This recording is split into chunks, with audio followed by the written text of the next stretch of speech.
Not really. I'm digging it. Let me turn on, I'm looking at my light and it looks pretty bad. Let me turn on my light quick, my ring light. Because us professionals have to have the right lighting. Seriously. It's all about the lighting. It really is. What are those? Are those photos you took behind you? Of course not. Of course, but no. No, these I got at a local sale. I'm in love with the Brits. I mean, the British. I'm destined to marry a British guy, I think. Yeah. We'll see. Put it out there. I do every day.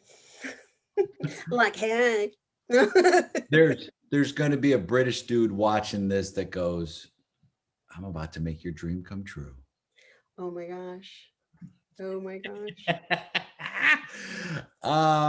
Okay, so let's see. Pick a number between 1 and 50. 3.14159. Oh, it's pi. I was born on March 14th too, which is 314. Wow, my daughter was born on March 15th, which is the Ides of March. Beware. See.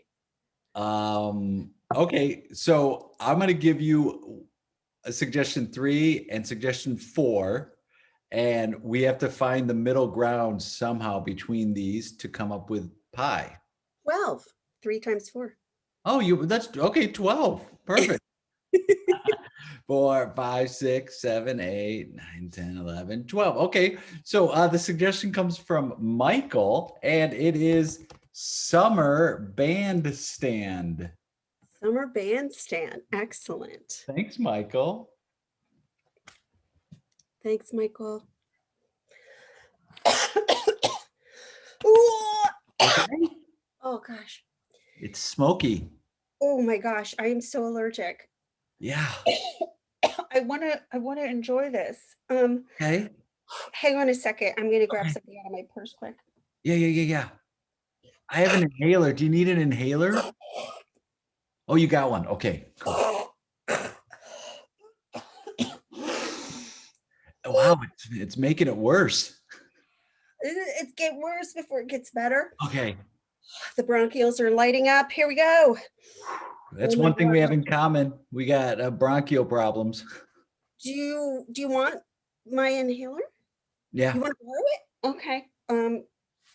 If you're cool with it, are you cool with it? Well, yeah. I mean, we're related. Okay. I offered you an inhaler, and I don't even have one. I guess if you had said I need one, I'd go and ask someone for it. That's so you. Oh my God. Got it. Yeah, it's good, right?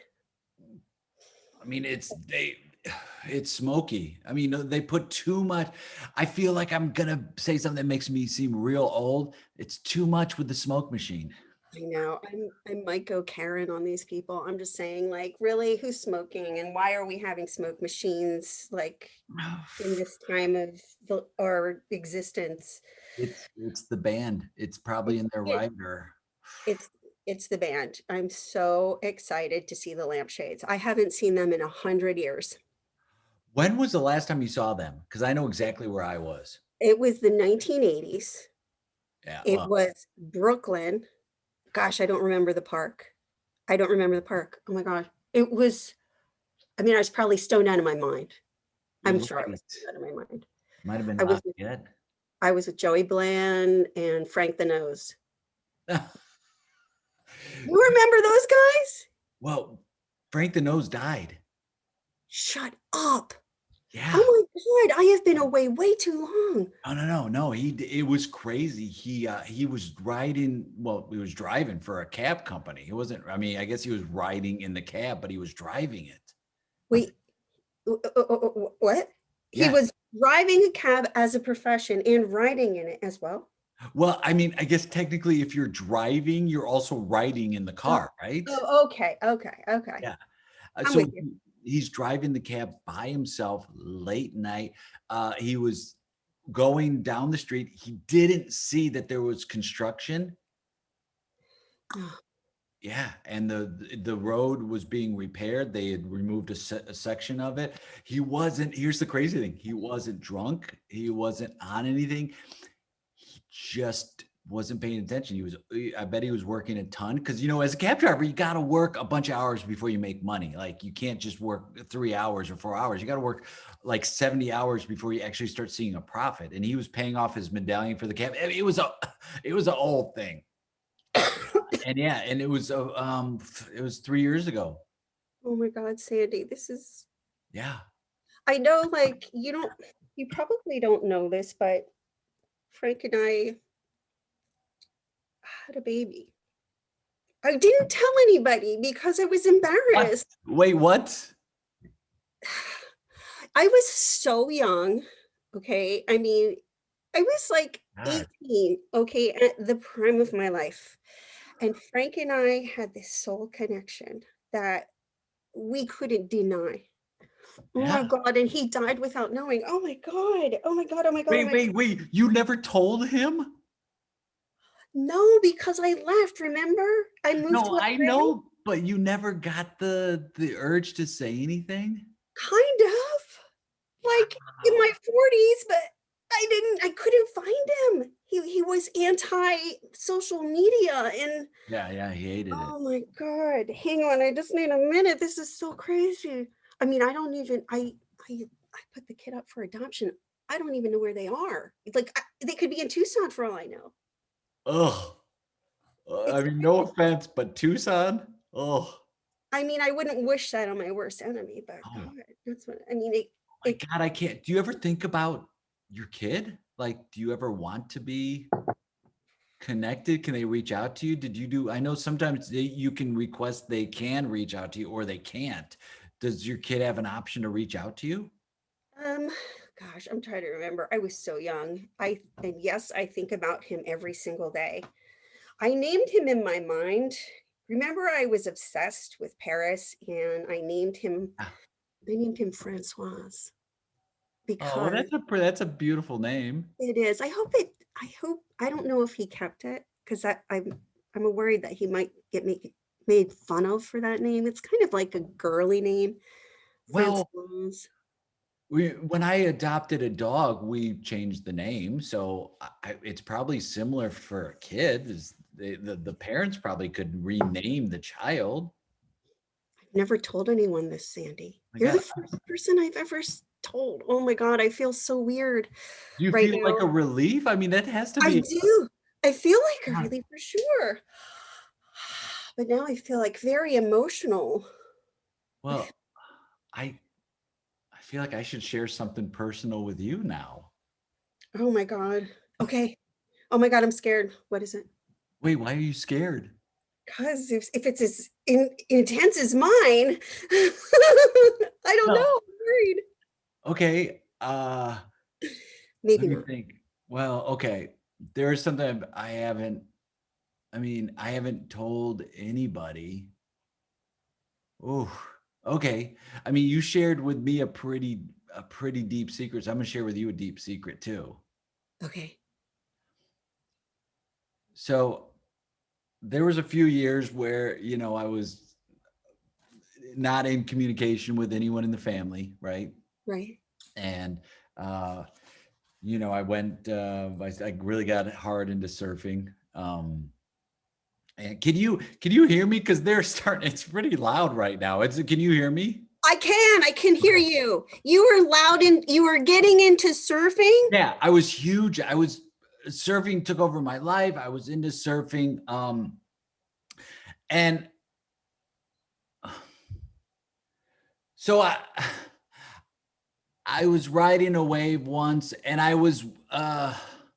had met this group of dudes, and they're from one was from Argentina, one was from California, and one there was another one that was from Belgium. We ended up driving around Nicaragua, yeah, and we ended up surfing a ton. one day we went out on a surf, and it was pretty big. It was pretty dangerous. And It was pretty big and pretty what? dangerous. Dangerous. Oh my God. Of course. It was dangerous. And Tiago was he was surfing, and he said he could go out and the waves were like 25 feet. They were huge waves. Oh my God. He went out,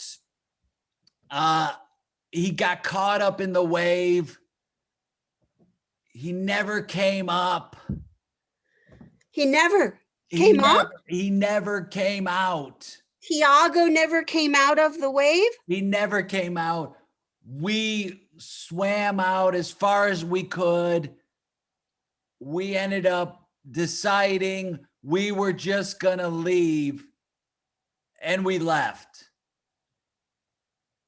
Oh my God, Sandy, you just left Tiago dead in the water? Yeah. Yes. Yes. Oh my God.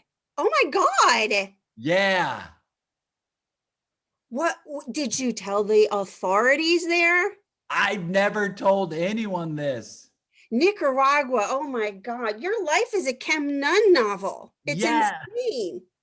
How did I not know this? I've never told anyone. The only people that know about this are me, Brandon, Nico, and Tiago. I think about him all the time. Oh my God, that's intense, dude. I'm so sorry. Yeah. I mean, were you guys tight? Yeah, it was one of those situations that you bonded right away, and you became fast friends. After that, we all went our separate ways, and we've never talked. A week later, we were done. Oh my God, such a dude thing to do. Oh my God, you never talk to this. Don't you like wonder where they are now? Yeah. Have you tried to find them? No. Are you I'm too scared to. okay? All right, I know we're in the middle of a concert right now, but this is important stuff, dude. I know. Like, we have to go on missions now, okay? Like, I got to go find my kid, and you got to find these guys and get closure on that stuff. I feel like you're right. And I feel that because before this, I didn't know you brought a life into the world, and I feel like it cancels out. Because you watched one leave? I watched one leave. You came in. I feel like it's even. We're even, so we just do nothing? Well, I mean, I think we could go on a quest. I'm down for a quest, but I feel actually a little bit better now. I feel a little bit better now. Oh, okay. I thought you wanted French fries. Gotcha. Okay. Oh, you want French fries? When don't I, dude? I mean, come on. Let's get fries. Okay, let's get fries. Can I also get a kombucha? Yeah, yeah. They have that here? They've got killer coffee kombucha. Oh my gosh, please, yes. Give me 2 just in case. Although wait, maybe not 2 because that could be bad later. Scene. Oh, I love secrets. I love like reveals of secrets. Yes. I think it's such a fun thing to do. It's like, oh, I got a secret. Yeah, in the most like irresponsible place to reveal it in a concert, like when you're 100%. shouting it. Make the wrong choice. Make the wrong choice. How did you get into improv?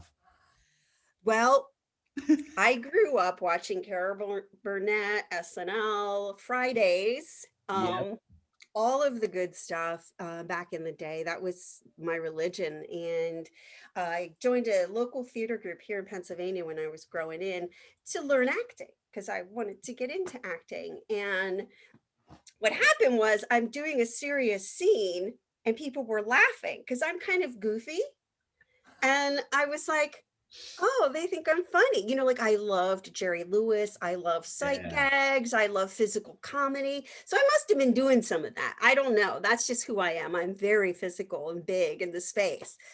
And so I was like, wow, I'm funny. Okay, I can do this. And fast forward to, I moved to California for a job with Robert Fripp's record company in Long Beach. And I'm like, I'm in LA. Second City's in LA. I'm going to take some classes. So I went to Second City. I studied with Razowsky, with Amy Seeley, with Tom Green, you know. Wow. Yeah. And then I was like, gosh, how do I get on the main stage? We're all like down at St. Nick's, I think it was, and we're having drinks and we were talking about getting on stage. And everybody's like, you can't at Second City. There's no way. You can't get on the main stage. Go to IO. They were just new in town.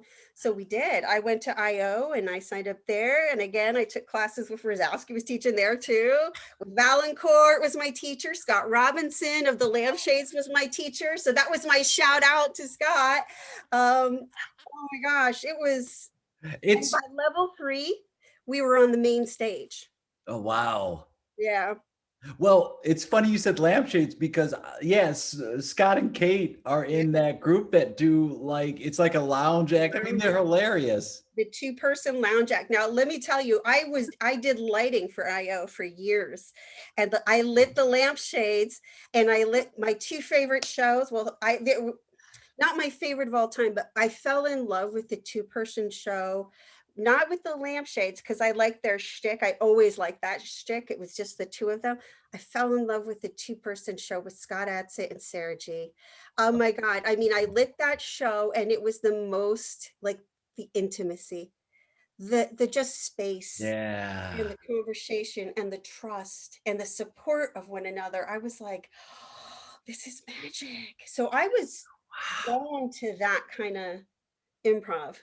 And what's not used as much now Mhm. as before is watching shows. To sit there and to have that seat to watch those different shows, to steal things that work, to watch why it doesn't work, to Yeah. dissect it, to just absorb it. We don't, I feel like coming up students aren't watching as many shows, which is okay, but that's really, you can get a lot out of watching a show. Oh my gosh, it was, and it's so funny because what you say is so true because as a student, that's so I gravitated towards that and loved it so much, but that's what I was always try to do.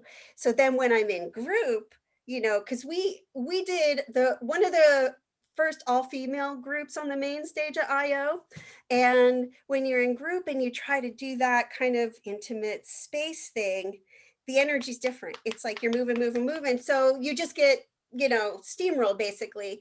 Yeah. So so I ultimately picked one person and we started doing like 2 females, 2-person, and just kind of do something like that. You know, we didn't do it for very long, um, but it was my favorite thing.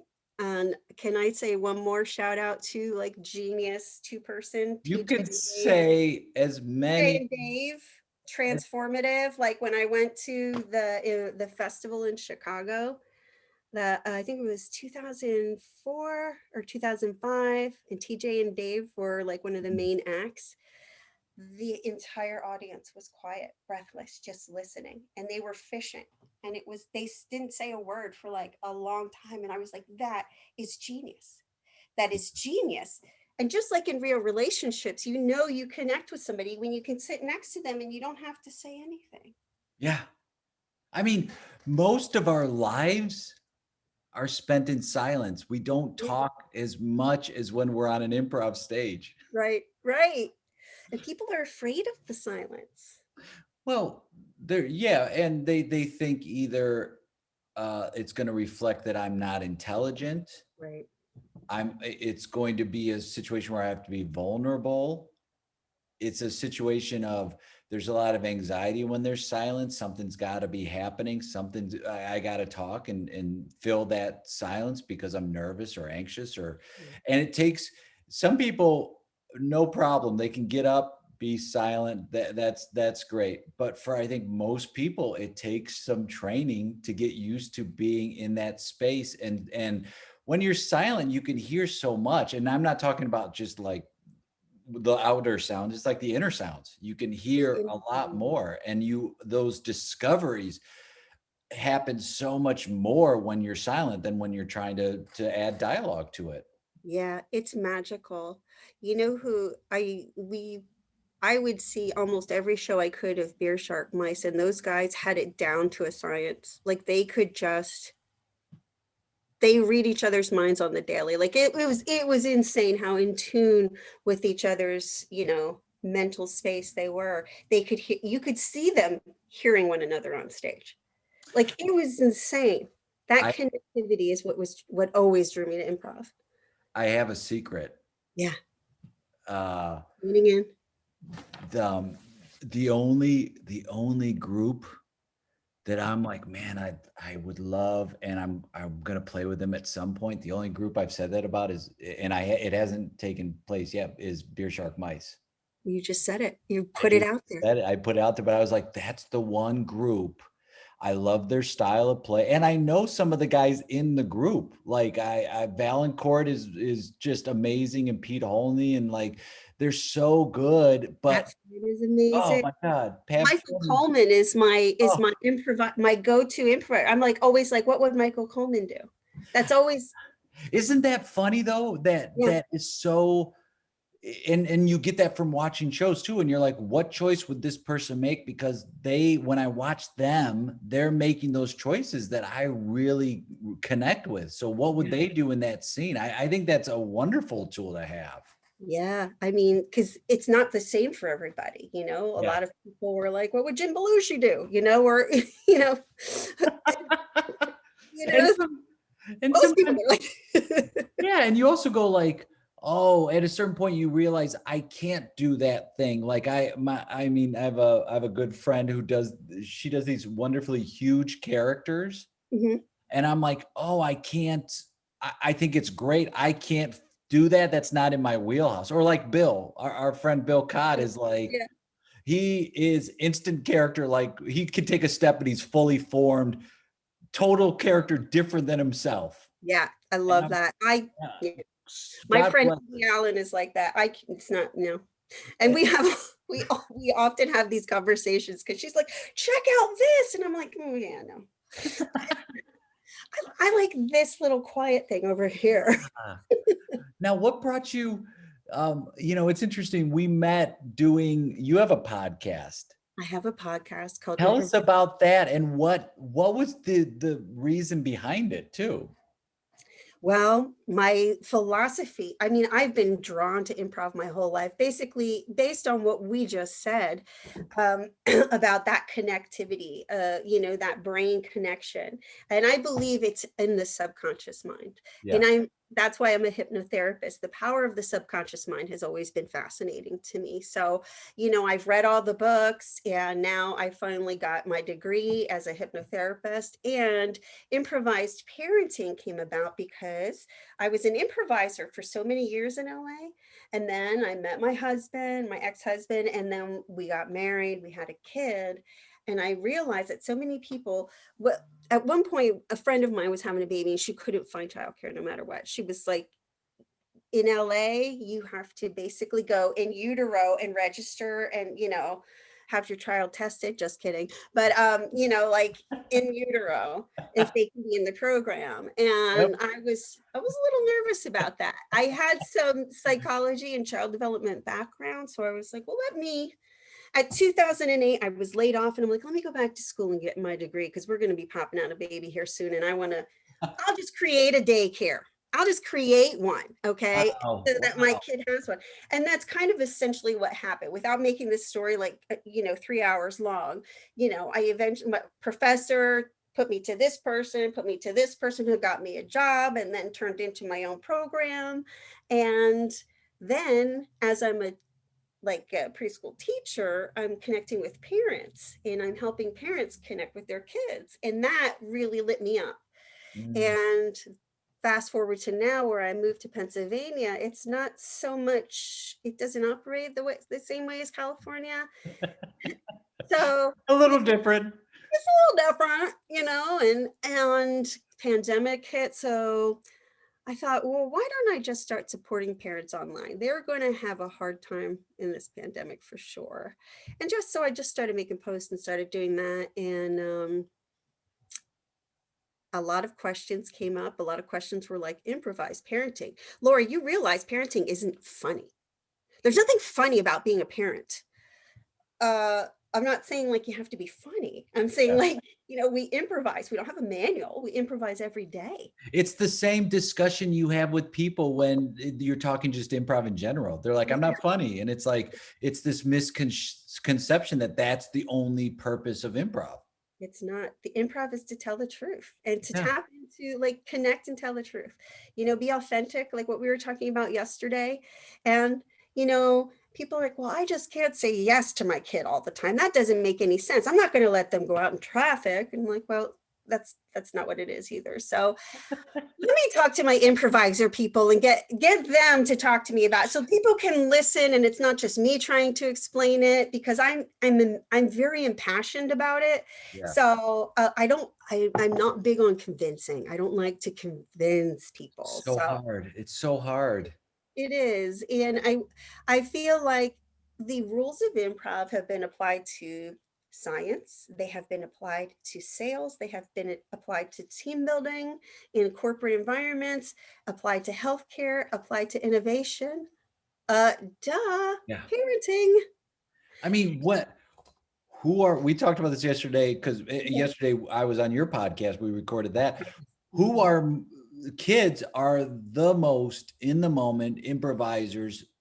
And that's what we're trying to get to as adults. We're trying to get back to that part of us. Well, going back, that we had this conversation too. Here's what we want to learn. Here's what we want to focus on. What language does my child speak? And I'll tell you, the language your child speaks is the language of play.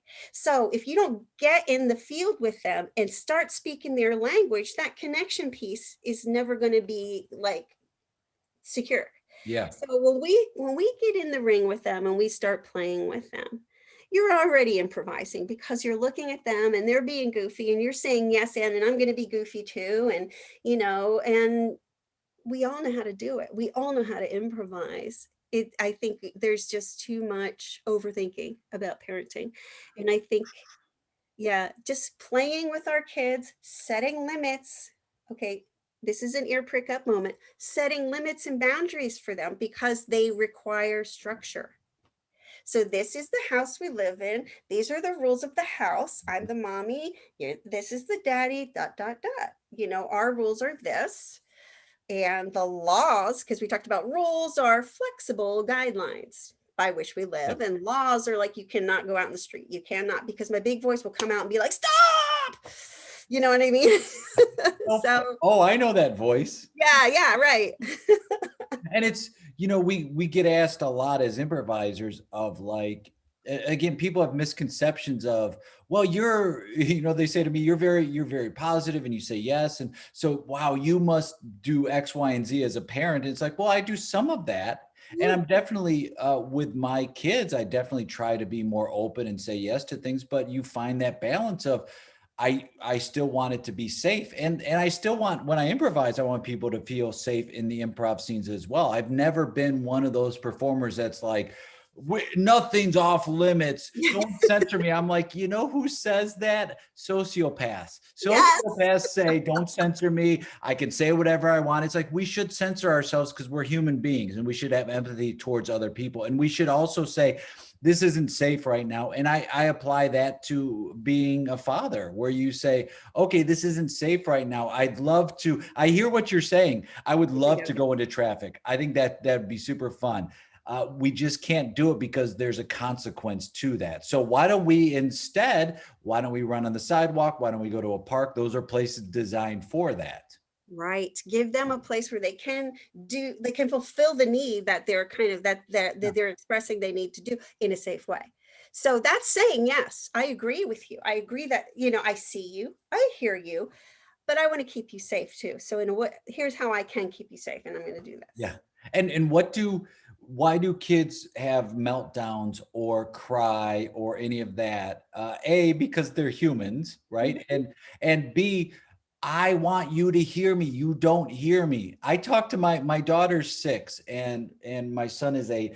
And my daughter will be like, she'll be, something will happen and she'll be crying about something, and she'll say, I want to stop crying. I just don't know how right now. And I'm like, wow, like, That's and powerful. it's very powerful. And for me to be like, no, you have to stop. It's like, well, no, let that moment be, and let's sit in that moment. And it goes back to that silent. Let me be silent. Let me sit in a state of just listening to you, not and finding that balance of like not trying to solve it, but just let me just be here next to you. Yeah. Yeah, because the other side of that is when we shut off our child's natural emotional expression down the road when they're 30, they are going to have this compelling need to release all of that. And they don't understand why. Why are you so closed off in Yeah. relationships? Well, I was never told I could express myself. I was always shut down when I wanted to I express mean, my feelings. don't you, I mean, this, the Mhm. behavior you model and the things that kids remember from Right, a young age, right. where you're like, oh my goodness, they are like sponges and they soak that up. And then like down the road, now they're exhibiting those traits. And it's like, oh, that was because of the foundation I set with them. Yeah, exactly. It's so important that we realize that as parents. I think a lot of parents maybe gloss over that part, especially in the early years, because they're like what you said yesterday. Well, some people don't think the kids understand them, or they, at 2 years old, they don't understand. And I'm here to tell you, I have seen conversations between 2-year-olds with a recognition of what is going on between them and a friend. That's not okay with me. I Yeah. don't like when you hit me. I don't like it. When you empower them with the knowledge of what's happening in their bodies, when you empower yourself first, then you empower your child.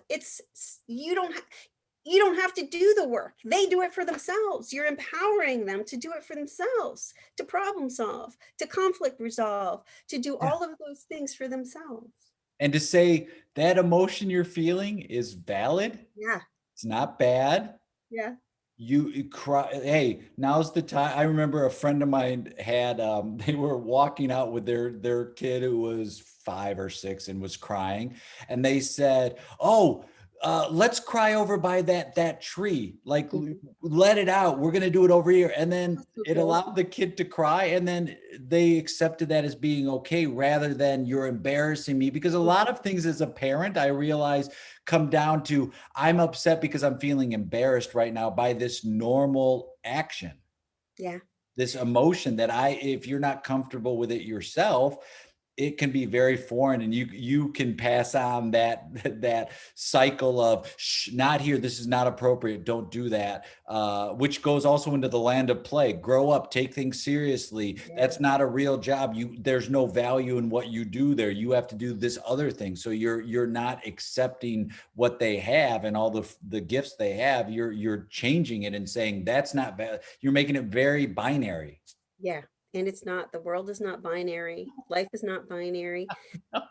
It changes in the minute. And what we know now, with a lot of scientific study, is that our thoughts create our existence. So if we're feeding into our child's brain negative thoughts about their own behavior, the way they express themselves in the world will go, everything that comes at them will go through that filter of, I'm not enough, it's not available to me, I'm not Huge. lovable. Okay. I do everything wrong.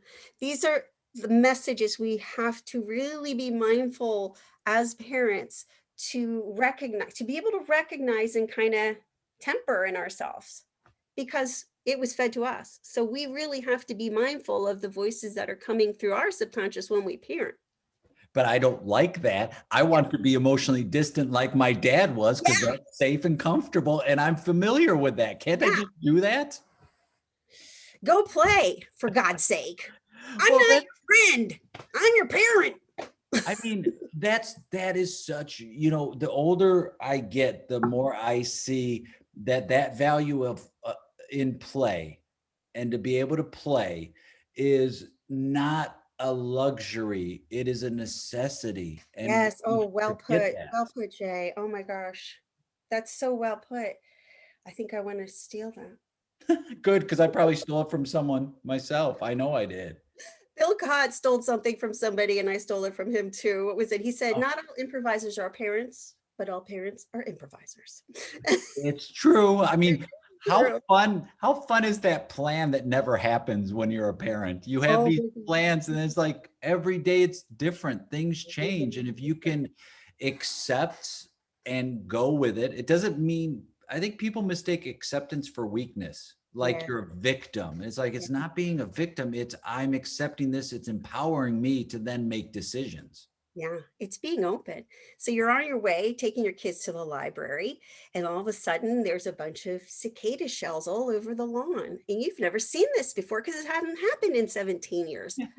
Guess what I'm doing? I'm going to stop and pick them up and observe them and maybe take a few and make something out of it, because that to me is magical. That's the magic of childhood, is discovery and exploration, not going somewhere into a building and doing these things we're supposed. I'm a kid and I'm doing what I'm supposed to do, you know. Although that's pretty cool. I mean, let's be honest. You robot, I know, the robot parent.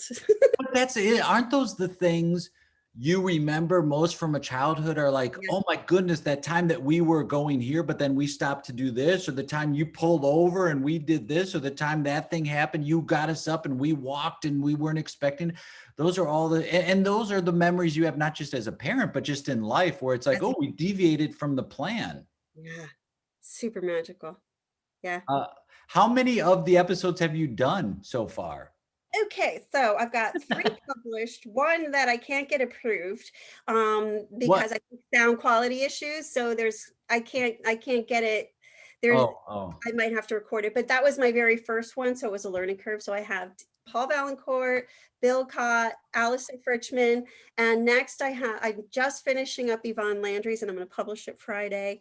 And then I have the wonderful Katie Chase of LOL, Improv LOL, and then the wonderful Jay Suko coming up. So 6 to be, three out and 3 kind of here waiting to be born. What nice analogy and metaphor. I guess it's a metaphor, not an analogy. But like the more you become a parent, the more you're, for me, I should say, the more that I learn about being a parent, and as my kids get older and they keep growing up, it's like, oh my goodness, the things I've been saying as a teacher and believing in as an improviser are tools that I have to keep using, are tools in this landscape that we're now with being virtual, adapting to that adaptability factor, all of that I learned because of improv. And I'm starting to see like, wow, it is this skill that I do think everyone should have and that parents do have. And we talked about that a little bit yesterday of, you start realizing there are things you can do that you didn't even know you could do because it's like instinctual, that come out in you as a parent. And then everything becomes just moment to moment and you cannot get ahead of yourself. I can't threaten my kids with a future punishment because they are in the moment. They don't know what tomorrow is. Like, they understand it, but to them, they're like, cool, that's not affecting me right now. And so getting to that moment is huge. And for parents to keep reminding our kids to stay in the moment, because it's going to help them as they get older. Absolutely. And to own their truth. This is one thing that I learned a lesson from my kid, is Huge. their truth is just as truthful as the next person whose truth is different than theirs. Okay, so she and her friend, when they were in first grade, had 2 different truths. And mom A wanted to call kid B a liar. And I was like, well, why not? And this was not planned. This was improvised. Could we perhaps, could both of their truths be true in the moment? Does Yeah. there have to be one truth that exists?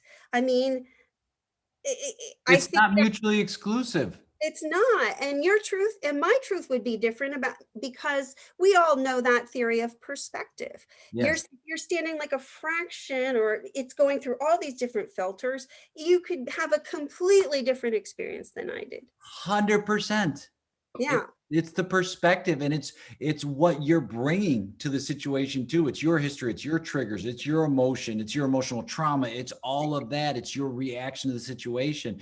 And if we can just get our kids to have that mentality Yeah. of own your truth, know your truth, and be okay with others having theirs, Yeah. I mean, that is a huge change that could I think happen. I think we have to get there first. I think Oh, no, no, no, no, no. I'm not fine. you and I, because we're already there. I'm fine. Yeah, I I'm don't need good. to We're change. perfect. I'm good. Well, that's the thing is we don't want to spend that time working on ourselves because of sometimes it's facing things that we don't, we feel shame, we Yeah. feel anxiety. But this is all an ever changing, we're constantly growing and learning, and you can't be hard on yourself. For me, I'm like, oh, I can't be hard on myself as a parent. I've never been one. So all I can Right. do is Right. accept what's happening. If I need to apologize, to say I'm sorry, to say that was the wrong action, and play the long game of like, I'm helping this person navigate for their life. So I can't have every moment be high stakes and high drama and anxiety. I have to be setting the stage for them. Yes, we want to set them up for success. That has to be your primary focus. And, I think that we need to accept that if first. Like a lot of Ooh, parents think they that's a want tough word. I know the power over the child. I'm the parent, the Yeah. hierarchy. I'm the boss. I tell them what to do. They have to do what I say. They have to talk to me a certain way. That Respect me, fear me. absolutely, because I'm God. Yeah. Okay, in their eyes. Thank Well, you. that's, I think, the shift we are kind of making. So I see more parents embracing the child directed philosophy. Like, I want what's best for my child. I want to set my child up for success. There's, it goes across all levels though, like setting your child up for success meaning they're going to Harvard, or setting your child up for success meaning they're going to have like exemplary coping skills. What are we talking about here? So I think every parent has a different idea of what Yes. setting their kid up for success means. And it's interesting. My significant other was at a funeral, and they talked about this person as like, oh, they were the doctor's doctor, and they listed all of these credentials, but didn't say anything about them personally. It was Oof. all of their achievements in their profession. Hang And on. I have a soapbox right here. I know, I You're know. gonna get it. But it's like, to me, it's like, and they said the same thing, was that is not how I want to go out. I don't want people to say like, let's talk about their achievements, because there's more to us than that. And so, yeah, as a parent, it's if we can get them accepting their emotions, Mhm. being adjusted in that way, finding that there's no right or wrong emotions, realizing even happiness is just it comes and goes, but you're able to navigate these waters. I think, and you leave this place better than you found it, Yes. then that's successful. Not like, I mean, how many people do you know that have achieved those ranks of I got into Harvard or Yale or this school and I got this job, and they're miserable, and they radiate misery out to other people. Yeah.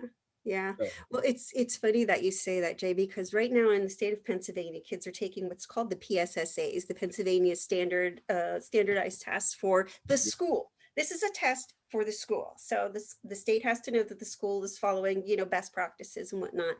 My daughter's been through all of this COVID. She's still a remote learner. She has a little bit of built-in anxiety, and she's like nervous about taking the test. And I'm like, well, who does this test serve? doesn't serve her. I'm going to opt out. I'm going to opt out on her behalf. But I had her dad go talk to the principal. So in state requires that they show the parent the test. So as he's reading the test, he goes, I'm worried about her. He comes back home and he tells me I'm worried about her. And I said, what are you worried about? He said, some of the stuff on the test, like, was really complex, more than what she's doing. I'm like, so she's not taking the test. Yeah, but I'm worried she's falling behind. I'm like, she's not though. They have to teach to her level, first of all. Second of all, she listen to this. She knows all the digits of pi. That's how I know. I don't know because I know. She knows them and she says it to me all the freaking time. Okay. She gets a 4 on every math test without trying, like I did when I was in school. She taught herself Spanish. She taught herself the piano, which is right here. I'm not worried about my kid. Well, but that's the thing, is everybody, especially now with the pandemic, that's the whole thing, is they're falling behind. They're falling behind. It's like, they're not falling behind. Everyone's in the same position. They have different skills. What the tests do a lot of times is that's tied to funding a lot of times. So now you're teaching to the test, not to the student. And do we want to raise people? I feel like schools are set up to raise kids to become teachers, like to raise them to be academics rather than a learning situation. And a lot of the schools now are like, the universities are opting out of ACTs and SATs, and you don't even have to take them anymore. So I think it's an archaic way to measure success. And hopefully that we're seeing with this pandemic that we don't need those tests, and we shouldn't be encouraging that. There is so much test anxiety. I can remember taking a test and it's like, no, I can't do it because there's so much anxiety because of that right and wrong philosophy. And that's just not how life works. It's not how life works. And I can't tell you how many professors I challenged on answers because they were poorly worded.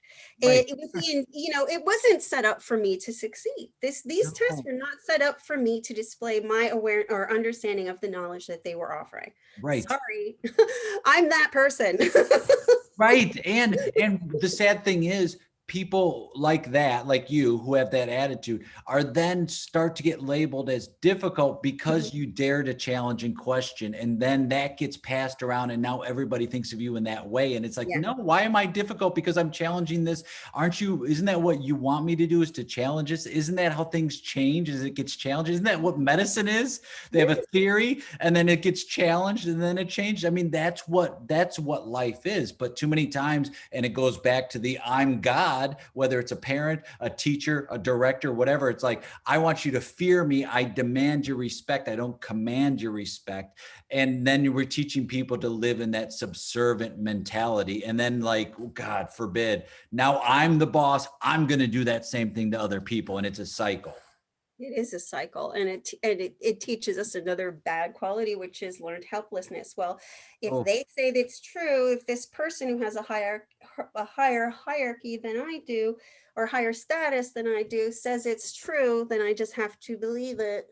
How many letters do you have behind your name? That will determine your worth to me. You've got 9 letters behind your name. You're a PhD, an MFA, blah, blah, blah.